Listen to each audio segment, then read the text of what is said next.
स्वतंत्रता का अधिकार लिखिए। देखिए, स्वतंत्रता का अधिकार अनुच्छेद 19 से लेकर के 22 तक में आता है। तो इसको याद करने का हम सिंपल सा ट्रिक आपको बताते हैं। जैसे आप कुछ बोलते हैं तो पहला जो हो जाएगा अनुच्छेद 19। अनुच्छेद 19 में हमको वाक अनुच्छेद 19 में हम लोगों को 6 प्रकार का स्वतंत्रता दिया गया है। क्या क्या दिया गया, गप नहीं, क्या क्या दिया है उसको समझिए। मान के चलिए आपने कुछ बोला, यानी कि पहला तब क्या हो गया, वाक एवं अभिव्यक्ति की स्वतंत्रता। आप कहाँ बोलिएगा, तो किसी सभा में बोलिएगा। तो दूसरा हो जाएगा शांतिपूर्ण सभा करने का स्वतंत्रता, सभा या सम्मेलन करने का स्वतंत्रता। ये समझ जाइएगा ना, जो दिए का स्वतंत्रता। बात समझ में आया। आप कुछ बोले, कहाँ बोले आपने, तो सम्मेलन में बोला। बात समझे। अब सम्मेलन में जब आपने बोला तो आपने बोला कि हम संगठन बनाएंगे। तो तीसरा कौन सा स्वतंत्रता है, संगठन या फिर संघ बनाने का स्वतंत्रता।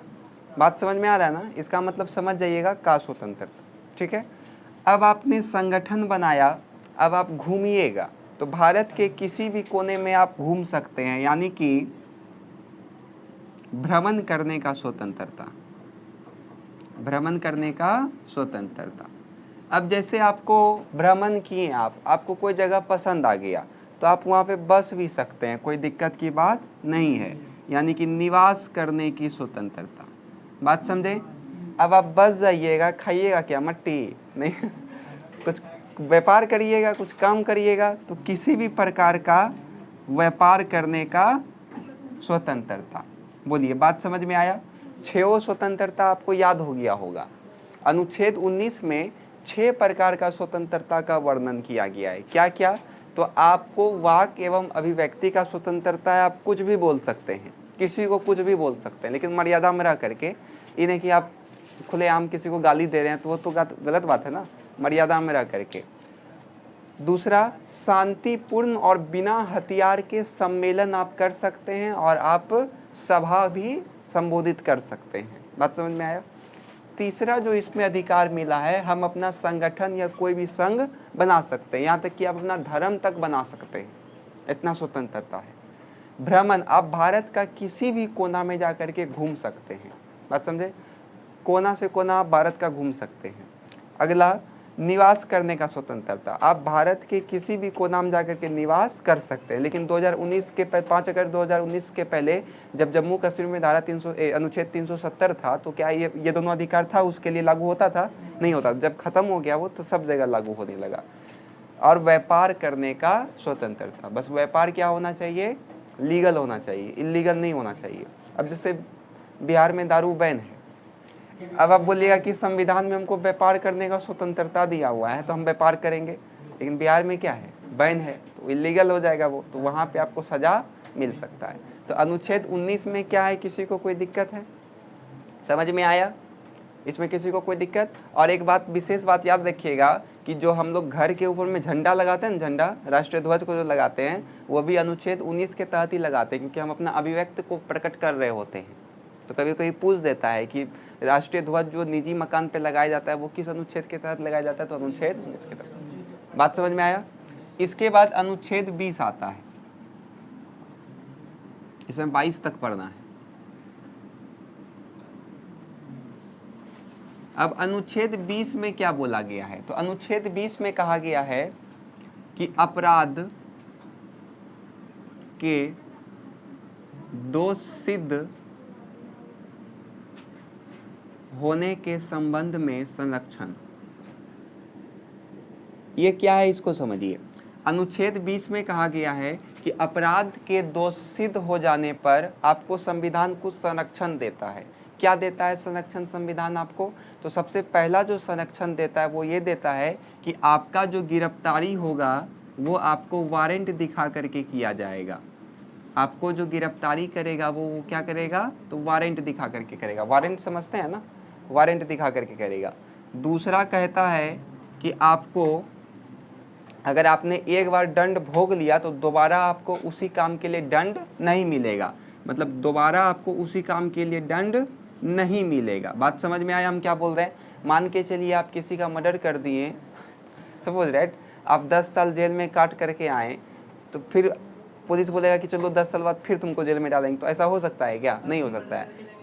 एक बार जाइएगा तो एक के बार आपको भुगतना पड़ेगा सजा को। क्या नहीं, वो बंद हो जाएगा फाइल। जब आप सजा भुगत लीजिएगा तो फाइल बंद हो जाएगा। नहीं, वो सब में आपका रिकॉर्ड रहेगा, लेकिन कि आपने ये किया है। क्या बोले? देखिए, अगर आप किसी का मर्डर किए या कोई भी अपराध किए, आपको एक बार अगर सजा हो गया तो आप जब सजा काट लीजिएगा तो दोबारा आपको उसी मर्डर के लिए सजा नहीं मिलेगा। कुछ और करिएगा या फिर किसी को मार दीजिएगा तब तो मिलवे नहीं करेगा, लेकिन उस काम के लिए नहीं मिलेगा। लेकिन आपका रिकॉर्ड पुलिस के पास रहेगा, ये बात याद रखिएगा। आपका कोई भी कुकर्म होगा तो पुलिस के पास रहेगा। हाँ, इसलिए आप अक्सर गौर किए होंगे जब चुनाव आता है तो पुलिस क्या करता है, जितना लम्फटबाज रहता है सबको उठा उठा के जेल में डाल देता है, जेल में। उसके पीछे का मेन कारण क्या होता है? पुलिस के पास सारा रिकॉर्ड होता है कि मेरे एरिया में, क्योंकि हर एक थाना होता है ना, तो अपना थाना का क्षेत्र जो रहता है वो तो सबको पहचानता होगा कि कौन कैसा है, सबका रिकॉर्ड उसके पास रहता है। जो चोर लम्फट सब रहता है सबको उठा उठा के इलेक्शन के समय क्या कर देता है, जेल में डाल देता है। उसी करता है, इससे खतरा महसूस होता है ताकि इलेक्शन अच्छा से हो सके, इलेक्शन या किसी भी पर्व त्यौहार में कुछ भी हो। हाँ, वो कैसे उठाता है वो बताएंगे, इसी के अंतर्गत बताएंगे, चिंता मत करिए। हर एक काम कानून से होता है, हर एक काम किससे होता है? संविधान का अनुच्छेद से होगा, धारा से होगा। अब वही आपको पढ़ना है। जैसे आपने बोला कि बिना पूछे उठा लेगा, तो उसी को पढ़ाएंगे। जस्ट सिम पढ़ना है आपको, अनुच्छेद 22 में पढ़ना है, चिंता मत करिए। तीसरा में कहता है कि आपको अपने विरुद्ध गवाही देने के लिए फोर्स नहीं किया जाएगा। अदालत में आपको अपने ही विरुद्ध गवाही देने के लिए फोर्स नहीं किया जाएगा। बात समझ में आया? और पुलिस में जो गवाही आप दीजिएगा तो वो भी अदालत में मान्य नहीं होगा। इसलिए आप अक्सर देखे होंगे पुलिस में जो भी गवाही देता है वो कोर्ट में मान्य होता है क्या? नहीं होता है। क्या पता पुलिस लोग ज़बरदस्ती उससे बुलवा लिया हो, या केवल यहाँ पे मौखिक का ही बात नहीं है, लिखित का भी बात है और अंगूठा लगाने का भी बात है। अब मान के चलिए इसमें बोला है कि पुलिस के सामने अगर कोई गवाही देगा तो उसका कोर्ट में मान्य नहीं होगा। गवाही देगा मतलब बोलेगा, तो अब ये तर्क दे सकता है ना कि लिखने का तो बात आप नहीं किए थे, अंगूठा देने का तो बात आप नहीं किए थे। नहीं, सब मिला करके कुछ भी वो कोर्ट में मान्य नहीं होगा। बात समझे? तो अनुच्छेद 20 हम लोगों को 3 अधिकार देता है। हम लोगों को नहीं, मतलब जिसका अपराध सिद्ध हो गया है, देता तो सबको है, लेकिन यदि कोई अपराधी है तो उसको वो 3 कह सकते हैं संरक्षण देता है। क्या क्या?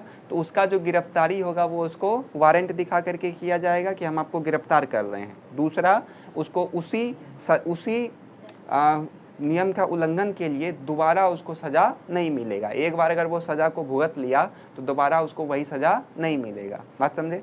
तीसरा, उसको अपने ही विरुद्ध गवाही देने के लिए कभी भी फोर्स नहीं किया जाएगा। बात समझ में आया? तो इसमें किसी को कोई दिक्कत है? वाक एवं अभिव्यक्ति का स्वतंत्रता क्या है, ये समझ में आ रहा है ना? मतलब बोलने का स्वतंत्रता, आप अपना विचार प्रकट कर सकते हैं। और एक बात याद रखिएगा, बताइए, जो प्रेस काम करता है, प्रेस मतलब वो आयरन वाला प्रेस नहीं, हाँ, रिपोर्टर सब जो काम करता है वो किसके अंतर्गत काम करता होगा? यही अनुच्छेद 19 के तहत। और इसी को अगर आप बांटिएगा तो इसको हम क्या लिख सकते हैं? 19 क या फिर ए, या 19(1), इसको क्या लिख सकते हैं? 19(2), इसको क्या लिख सकते हैं? 19(3), इसको 19(4), 19(5), 19(6), ऐसे लिख सकते हैं ना? तो इसको सब डिवाइड कर दिया गया। बात समझ में आया क्या बोलते हैं? तो पूछेगा कि प्रेस की स्वतंत्रता अनुच्छेद कम्मा में है, तो 19 में है। 19 में भी पूछेगा तो किस में है? तो 19 का पहला में है। वाक एवं अभिव्यक्ति का स्वतंत्रता, आप कुछ भी बोल सकते हैं लेकिन वो मर्यादा में रहना चाहिए। आप किसी का भी विरोध कर सकते हैं, आप अपना बात को प्रसारित कर सकते हैं, आप अपना बात को फैला सकते हैं, कुछ भी। आप संगठन बना सकते हैं, आप शांतिपूर्ण और बिना हथियार के इन्हें कि हथियार लेकर के आप संगठन कर रहे हैं, संगठन बना रहे, सभा बना रहे हैं। बिना हथियार के आप सभा कर सकते हैं, संबोधित कर सकते हैं सबको, या फिर सम्मेलन कर सकते हैं आप किसी भी प्रकार का। दूसरा, संगठन बना सकते हैं आप, संघ बना सकते हैं, लेकिन वो राष्ट्र हित में रहना चाहिए, राष्ट्र अहित में नहीं रहना चाहिए। इन्हें कि आप ऐसा संगठन बना रहे हैं कि भारत को 2 भाग में बांट देंगे, तो ये वाला काम नहीं करना है, तब तो आप पे ऊपर कार्रवाई हो जाएगा। आप संगठन बना सकते हैं, लेकिन वो राष्ट्र हित में हो या ना हो, लेकिन राष्ट्र हित में तो होना ही नहीं चाहिए। बात समझ में आया हम क्या बोले? उसी प्रकार से आपका आप भ्रमण कर सकते हैं। 19 के पहले तो आप जम्मू कश्मीर को छोड़ करके कहीं भी भ्रमण कर सकते हैं, लेकिन 19 के बाद 5 अगस्त 19 को ना अनुच्छेद 370 हटा था, तो उसके बाद आप भारत के किसी भी कोना में घूम सकते हैं, आपका इच्छा है। अगर वहाँ घूमते घूमते आपको पसंद आ गया तो आप वहाँ पे रह भी सकते हैं, यानी कि निवास का स्वतंत्रता। अगर आप रह जाइएगा तो आपको काम उम तो करना पड़ेगा ना, तो व्यापार की स्वतंत्रता। बात समझ में आया? तो इसमें किसी को कोई दिक्कत है? उसी प्रकार से आपका अनुच्छेद 20 में कहा गया है कि अपराध के सिद्ध होने से संबंधित संरक्षण दिया गया है। क्या क्या? तो किसी भी व्यक्ति का गिरफ्तारी के लिए उससे पहले उसको क्या दिखाना पड़ेगा? वारंट दिखाना पड़ेगा। दोबारा उसको उसी दंड के लिए दंडित नहीं किया जाएगा, और उसको अपने विरुद्ध गवाही देने के लिए बाध्य नहीं किया जाएगा। आया समझ में? तो इसको आप लोग तो डिट्टो इसी तरह लिख लीजिए, और इसको हम लिखा देंगे। यहाँ तक लिख करके रुक जाइएगा, ये वाला जैसे है वैसे लिख लीजिए, और यहाँ तक लिख करके फिर इसको हम लिखवा देंगे। चलिए जल्दी लिखिए।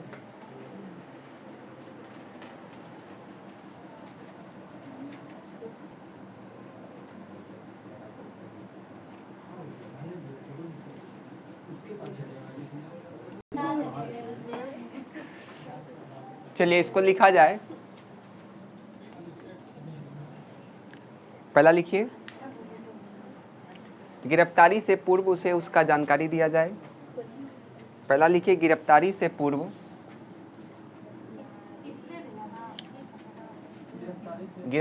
पूर्व अभियुक्त या जानकारी से पूर्व अभियुक्त या दोषी करार व्यक्ति को उसका जानकारी दिया जाए। अभियुक्त या दोषी करार व्यक्ति को उसका जानकारी दिया जाए।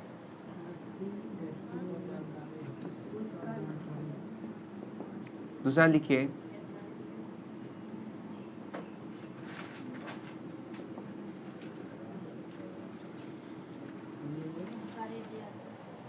एक अपराध के लिए उसे दोबारा दंड नहीं दिया जा सकता है। एक अपराध के लिए उसे दोबारा दंड नहीं दिया जा सकता है। तीसरा लिखिए, दोबारा दंड नहीं दिया जा सकता है। तीसरा लिखिए, उसको अपने विरुद्ध गवाही देने के लिए बाध्य नहीं किया जा सकता है। उसको अपने विरुद्ध, हाँ, उसको अपने विरुद्ध गवाही देने के लिए बाध्य नहीं किया जा सकता है।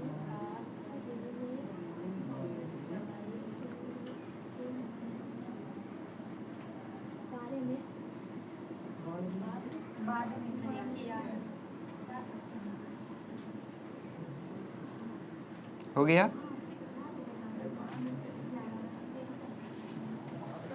चलिए देखिए, ध्यान से समझिएगा। अनुच्छेद 21 में बोला गया है प्राण एवं दैहिक स्वतंत्रता। अनुच्छेद 21 में भारत के सभी नागरिकों को प्राण एवं दैहिक स्वतंत्रता दिया गया है। मतलब कि आप इसमें निजता का अधिकार दिया गया है। किसका अधिकार दिया गया है इसमें? निजता का अधिकार। इसके साथ साथ इसमें बोला गया है कि हर एक व्यक्ति को ये अधिकार है कि वो, हम कह सकते हैं कि स्वच्छ वातावरण में रहने का उसको अधिकार है। स्वच्छ वातावरण में, बात समझे? आप अपना प्राण नहीं ले सकते हैं, ये आपका अधिकार नहीं है, क्योंकि आपको मिला है अधिकार प्राण एवं दैहिक स्वतंत्रता। आप अपना प्राण नहीं ले सकते हैं। इसलिए आप देखे होंगे जब भी कोई आत्महत्या करने का प्रयास करता है तो उसको, जब वो बच जाता है तो उसको उल्टा जेल में डाल देता है। गौर किए है ना? तो ऐसा इसलिए होता है क्योंकि आपको संविधान जीने का अधिकार दिया है, मरने का अधिकार दिया है क्या?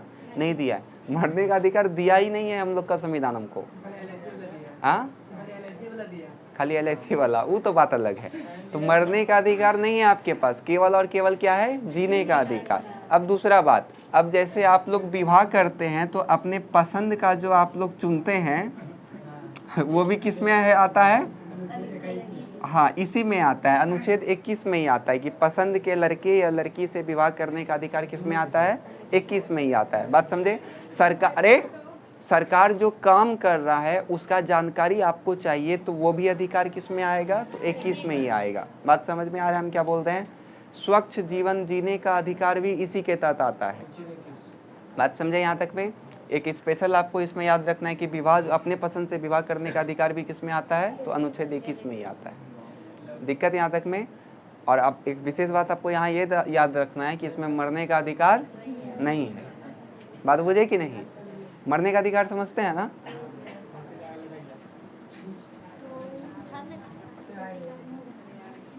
बात समझ में आया? ये अनुच्छेद 21 में किसी को कोई दिक्कत है? इसी में देखिए, फांसी से हमको एक बात और याद आ गया कि इसी में कहा गया है कि आप किसी को सार्वजनिक फांसी नहीं दे सकते हैं। अभी नहीं कि कोई सजा भुगता है तो उसको आप सार्वजनिक सबके सामने फांसी लगा सकते हैं, तो ऐसा ही बात नहीं है। अब 21A इसमें जोड़ा गया है। क्या जोड़ा गया? तो शिक्षा का अधिकार।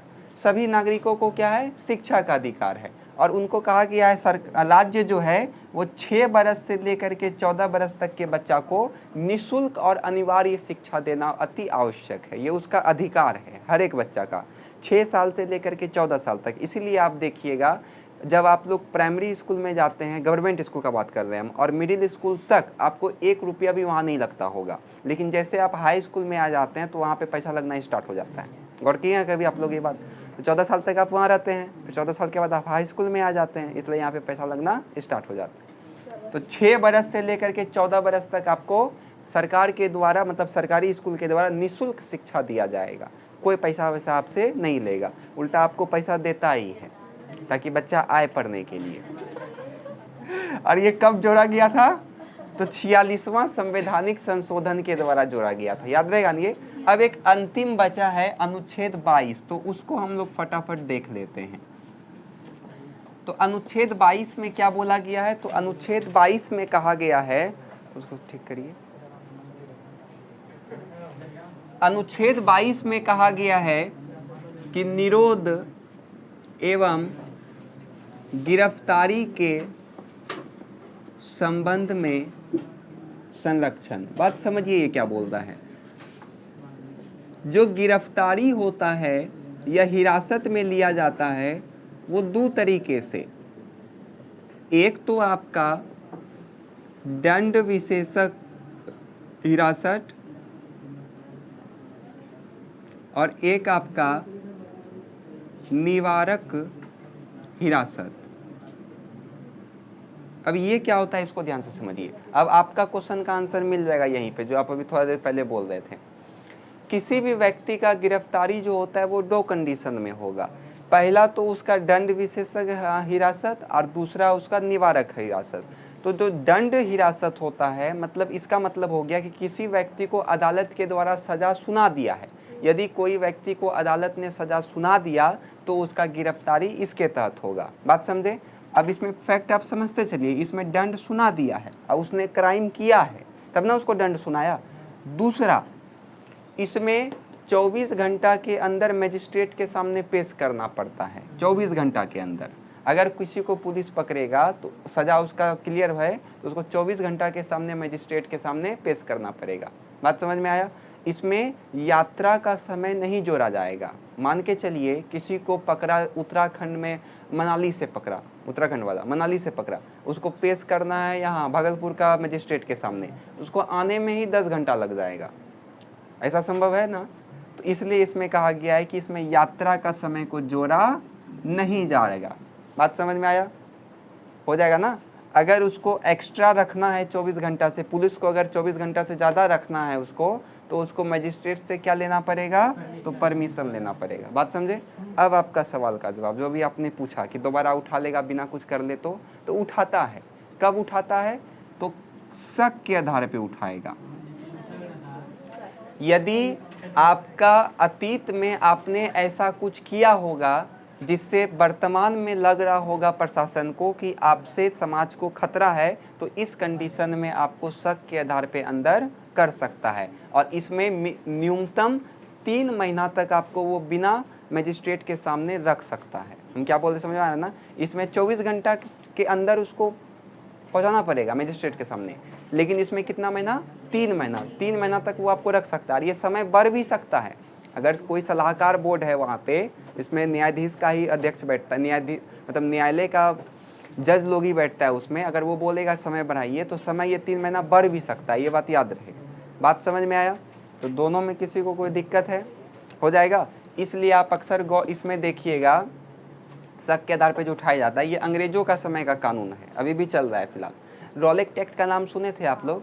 तो रॉलेट एक्ट जो 1990 में आया था, 1919 में, वो भी इसी प्रकार का कानून था। उसमें ही बोला गया था ना कि शक के आधार पर उठा करके जेल में डाल देंगे। अगर हमको शक होगा कि ये व्यक्ति के थ्रू समाज में कुछ अशांति फैलने वाला, तो उसको उठा करके हम जेल में डाल सकते हैं। था कि नहीं? बात समझ में आया? तो रॉलेट एक्ट भी इसी का उदाहरण था। अब आपको समझ में आ गया होगा ये हम क्या बताना चाह रहे हैं। दिक्कत है यहाँ तक में किसी को? जैसे उसमें कोई वकील, कोई अदालत कुछ नहीं, उसमें भी इसी प्रकार से कुछ नहीं। आपको 3 महीना सराएगा जेल में। बात समझे? अब एक बात बताइए, इसी में किया जाता है, नज़रबंद किया जाता है। तो जब धारा अनुच्छेद 370 जब हटा था, तो जम्मू कश्मीर का जितना सरकार को डर था कि भाषण देगा अनशन, वहाँ का भड़क जाएगा, सब माहौल बिगाड़ सकता है, तो सबको क्या कर दिया था? बंद कर दिया था कि नहीं? नज़रबंद किया था कि नहीं? तो कोई दिखता था उस समय? नहीं दिखता था। और दूसरा बात, इसी के तहत संसद कई सारे कानून भी बनाता है। उसी में से एक NSA है, नेशनल सिक्योरिटी एक्ट, राष्ट्रीय सुरक्षा अधिनियम। ये बड़ा खतरनाक है। ये जिस पे लग गया, समझिए उसका ज़िंदगी चौपट। NSA जिस पे लगा, ज़िंदगी चौपट उसका। क्योंकि NSA मतलब सीधा साधा समझिए कि देशद्रोह। आप अगर देश के विरुद्ध में कुछ इधर उधर काम करिएगा, लगा देगा। ये आज तक चल रहा है, 80 से लेकर के आज तक चल रहा है। 1980 में स्टार्ट किया गया था इसको, और आज तक ये चल रहा है। तो सबसे खतरनाक कानून यही है, NSA। लग गए, अभी न्यूज में आप लोग सुन भी रहे होंगे, NSA लगा भी है एगो के एक पत्रकार के ऊपर में, नाम सुने होंगे उनका, हाँ, मनीष कश्यप के ऊपर में NSA लग गया है उनके ऊपर में। बहुत खतरनाक होता है NSA। अगर कानून का सबसे खतरनाक या डार्क साइड आपको देखना है तो वो यही है, ये वाला पार्ट है। संरक्षण तो आपको दिया है, लेकिन उसके साथ साथ आपका पर को भी कतर दिया है। और दूसरा बात, एक बात याद रखिएगा कि जो दंड में जो हिरासत लिया जाता है, अगर आप कुछ क्राइम कर दिए उसमें जो हिरासत में लिया जाएगा, तो ये वाला विदेशी जो है या फिर कोई शत्रु देश का व्यक्ति है उसके लिए लागू नहीं होगा। बात समझ में आया? विदेशी और शत्रु देश का कोई नागरिक को पकड़ा गया तो उसके लिए ये लागू नहीं होगा। ठीक है? यहाँ तक में किसी को कोई कष्ट है? अब हम लोग का स्वतंत्रता का अधिकार खत्म हो गया। अभी तक में आप लोग मात्र 2 अधिकार पढ़े हैं, एक आपका समानता का और एक आपका स्वतंत्रता का। और हम लोग पहुँच कहाँ तक गए हैं? 22 तक, 395 तक आपको पहुँचना है। उसके बाद संविधान में कहूँ से क्वेश्चन रहे, उड़ने लगिएगा आप लोग।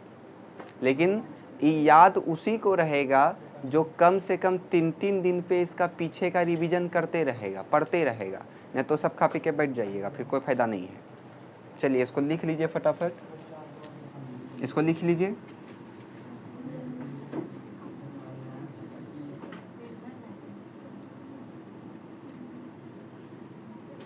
सारा लिखिए। हाँ लिख लीजिए, समझ नहीं पाइएगा।